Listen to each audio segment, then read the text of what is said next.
Hello बच्चों, let's read this question. Question says these questions contain statement 1 assertion and statement 2 reason. That means this is a assertion reason type of question. Here option A is correct when statement 1 is true, statement 2 is true, statement 2 is a correct explanation for statement 1. Option B is correct when statement 1 is true, statement 2 is true, statement 2 is not a correct explanation for statement 1. Option C is correct when statement 1 is true, statement 2 is false, and option D is correct when statement 1 is false, statement 2 is true. Now the statements are: statement 1 is for adsorption del G, del H, del S all have negative values.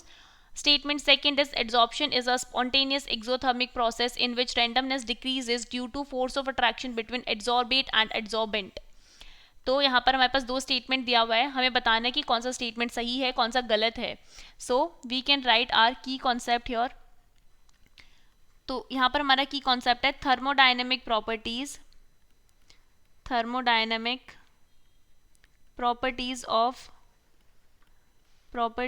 of adsorption. देखो क्या है यहाँ पर हमारे पास del G, del H और del S है. Del G क्या होता है? Change in Gibbs free energy. Del H होता है चेंज इन एंथैल्पी और डेल एस होता है चेंज इन एंट्रोपी. इन सब की सारी वैल्यूज नेगेटिव दे रखी हैं, तो ये हमें बतानी है. तो ये सारी क्या है? थर्मोडायनेमिक प्रॉपर्टीज है. इसलिए हमारा की कॉन्सेप्ट है थर्मोडायनेमिक प्रॉपर्टीज ऑफ एडसॉर्प्शन.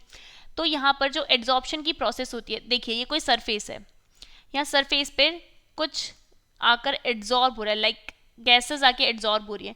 तो गैसेस एनवायरनमेंट में बहुत ज़्यादा अमाउंट में प्रेजेंट है, लेकिन यहाँ पर एड्जॉर्ब हो रही है, मतलब रेंडमनेस डिक्रीज हो रही है. अब ये रेंडमनेस है वो डिक्रीज क्यों हो रही है? क्योंकि यहाँ पर जो अट्रैक्शन फोर्सेस हैं, attraction forces between adsorbate and adsorbent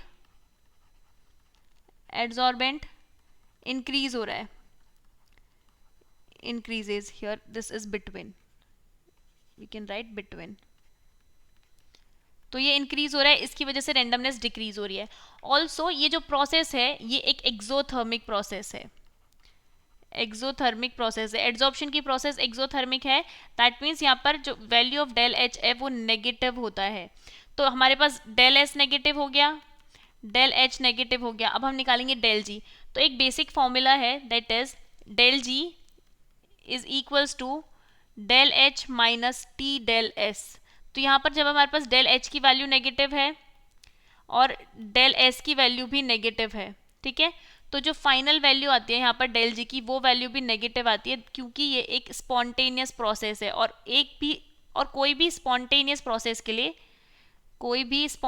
process के लिए the value of del G it is equals to negative, मतलब सारी वैल्यूज नेगेटिव है.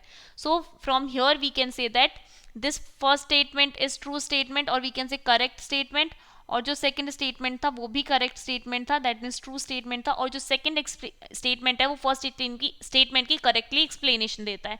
Hence option A is the correct choice for this question. Hope you understood it well. Best of luck and thank you.